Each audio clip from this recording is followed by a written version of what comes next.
السلام علیکم ناظرین، سلامتی ہو آپ پر جہاں بھی آپ ہوں۔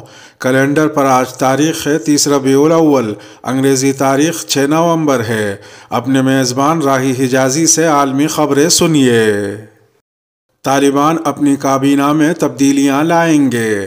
طالبان کے نائب ترجمان بلال کریمی نے جمعے کو کہا کہ امارت اسلامیہ حکومتی کابینہ کی تشکیل میں تبدیلیاں لانا چاہتی ہے۔ انہوں نے مزید کہا کہ کابینہ میں پروفیشنل افسران کی تعیناتی کے لیے کوششیں جاری ہیں۔ بلال کریمی کے الفاظ میں کابینہ ابھی تک تکمیل کے مراحل میں ہے۔ اس کابینہ کو ماہرین اور ہنرمندوں کے ساتھ مکمل کیا جائے گا جو معاشرے کے مختلف پہلوؤں کی نمائندگی کرتے ہیں۔ کابل کے ایک رہائشی مصباح زالند نے کہا کہ وہ فوجی جنہوں نے ملک کی خدمت کی اور اس سے غداری نہیں کی، انہیں واپس آ کر قومی سلامتی کے دستوں میں شامل ہونا چاہیے۔ ایک سیاسی تجزیہ کار جنت فہیم چکری نے کہا کہ طالبان تحریک کی موجودہ حکومت سب پر مشتمل ہے۔ یہ حکومت ایک ہنگامی حالت میں بنائی گئی تھی، اس لیے یہ ایک نازک صورتحال سے مستحکم ہونے کے عمل میں ہے۔ کابل ڈرون حملے پر پینٹاگون کے نتائج پر چین کا عدم اطمینان۔ چین کی وزارت خارجہ نے امریکی ڈرون حملے کے بارے میں پینٹاگون کے نتائج پر رد عمل کا اظہار کیا، جس میں اگست کے آخر میں دارالحکومت کابل میں عام شہری مارے گئے تھے۔ چینی وزیر خارجہ کے ترجمان نے کہا کہ افغان زندگیاں اہمیت رکھتی ہیں۔ ہم امریکی فریق پر زور دیتے ہیں کہ وہ افغان عوام کی جانوں اور انسانی حقوق کا احترام کرے، واقعے کی حقیقت کو عوام کے سامنے ظاہر کرے، قصورواروں کو انصاف کے کٹہرے میں لائے اور متاثرین کے لواحقین کو معاوضے کی پیشکش کرے۔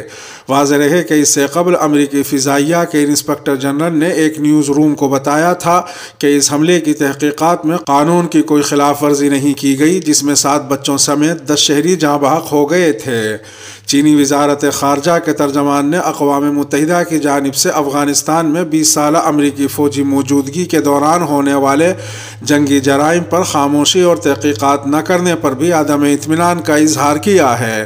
چینی ترجمان نے کہا کہ بین الاقوامی برادری نے ابھی تک امریکہ میں کوئی تحقیقات یا جواب دہی نہیں دیکھی ہے۔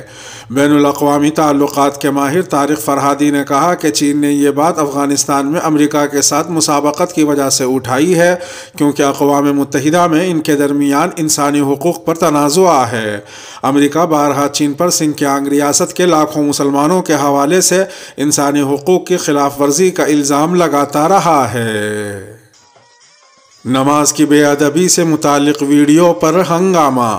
پاکستان میں پنجاب پولیس نے سوشل میڈیا پر وائرل ویڈیو میں موجود شخص کی تلاش شروع کر دی ہے، جسے ڈھول کی تھاپ کے ساتھ نماز کے ارکان ادا کرتے دیکھا جا سکتا ہے۔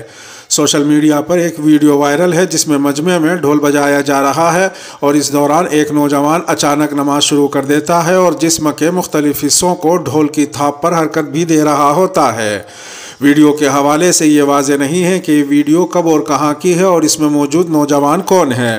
اس ویڈیو پر سوشل میڈیا پر ہنگامہ کھڑا ہو گیا ہے اور ٹویٹر صارفین کی جانب سے سخت رد عمل کا اظہار کیا جا رہا ہے۔ پولیس ترجمان کے مطابق اس حوالے سے تمام اضلاع میں اس شخص کو ٹریس کرنے کی ہدایات جاری کر دی گئی ہیں۔ پولیس ترجمان کا یہ بھی کہنا ہے کہ یہ شخص جلد قانون کی گرفت میں ہوگا۔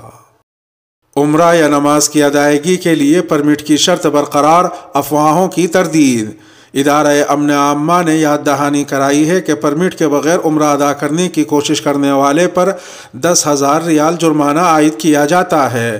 عاجل نیوز نے ادارہ امن عامہ کے حوالے سے کہا ہے کہ مسجد حرام میں نماز کی ادائیگی کے لیے بھی پرمٹ کا حصول لازم ہے۔ پرمٹ کے بغیر مسجد حرام جانا خلاف ورزی شمار کی جائے گی، جس پر 1,000 ریال جرمانہ عائد کیا جاتا ہے۔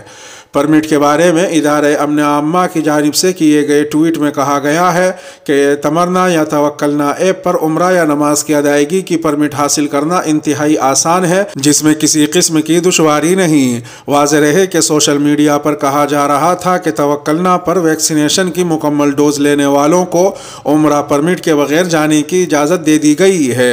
ادارہ امن عامہ نے ان باتوں کی سختی سے تردید کرتے ہوئے یاد دہانی کرائی ہے کہ پرمٹ کے بغیر مسجد حرام نہ جائے، ایسا کرنے والے قانون شکنی کے مرتکب قرار پائے جاتے ہیں، جس پر جرمانہ مقرر ہے۔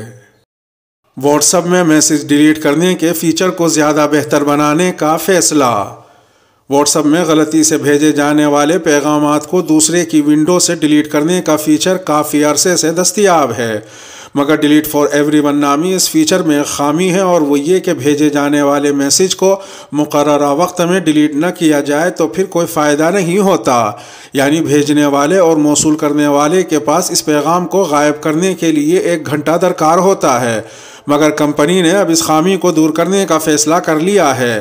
رپورٹ میں بتایا گیا ہے کہ اینڈرائیڈ ایپ کے نئے بیٹا ورژن میں ایک نئے فیچر کی آزمائش کی جا رہی ہے۔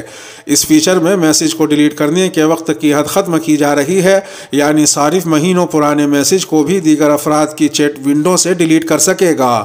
رپورٹ میں ایک اسکرین شاٹ بھی شیئر کیا گیا ہے جس میں 3 ماہ پرانے میسج کو ڈیلیٹ کیا گیا تھا۔ خیال رہے کہ واٹس ایپ نے 2017 میں اس فیچر کو متعارف کرایا تھا اور اس وقت میسج کو ڈیلیٹ کرنے کے لیے 7 منٹ کا وقت دیا گیا تھا۔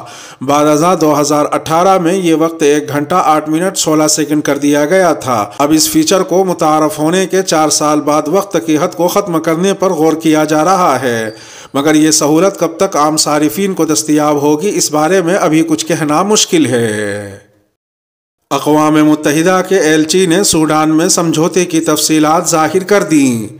سوڈان کے لیے اقوام متحدہ کے ایلچی فوکر پیریٹس کا کہنا ہے کہ سوڈانی فریقوں کے بیچ معاہدے کے لیے پیش کردہ تجاویز میں وزیر اعظم عبداللہ حمدوک کی واپسی، گرفتار شدگان کی رہائی، ٹیکنوکریٹس کی حکومت کی تشکیل، آئین میں ترامیم کیا جانا اور ایمرجنسی ختم کرنا شامل ہے۔ اپنے بیان میں اقوام متحدہ کے ایلچی نے زور دیا کہ سوڈان میں بحران کے خاتمے کے لیے چند روز کے اندر ایک معاہدے تک پہنچنا ضروری ہے۔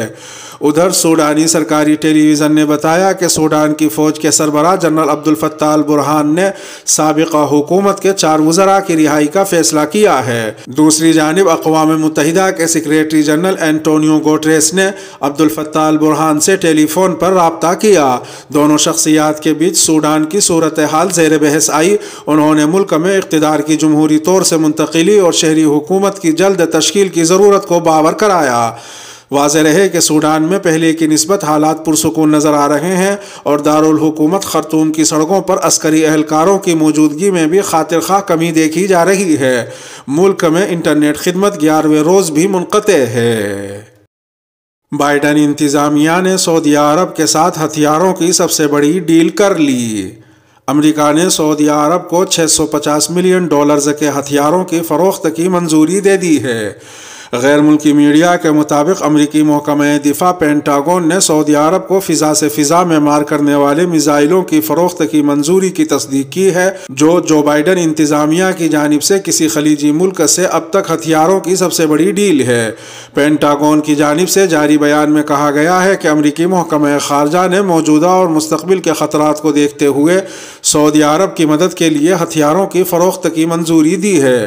پینٹاگون کا کہنا ہے کہ سعودی عرب کو ہتھیاروں کی فروخت امریکہ کی خارجہ پالیسی اور دوست ممالک کی سیکیورٹی کو بہتر بنانے کے ذریعے اس کی قومی سلامتی میں بھی معاون ہوگی۔ میڈیا رپورٹس کے مطابق امریکہ کی جانب سے سعودی عرب کو ہتھیاروں کی فروخت کی منظوری ایسے وقت میں سامنے آئی ہے جب امریکی صدر نے اپنے ایک بیان میں کہا تھا کہ وہ یمن جنگ میں جارحانہ آپریشنز میں سعودی حکومت کی مدد ختم کر دیں گے، جو ہتھیاروں کی فروخت سے متعلق بھی ہے۔ یہودیوں کے مقدس مقام پر خواتین کی ماہانہ عبادت کے خلاف یہودیوں کا مظاہرہ۔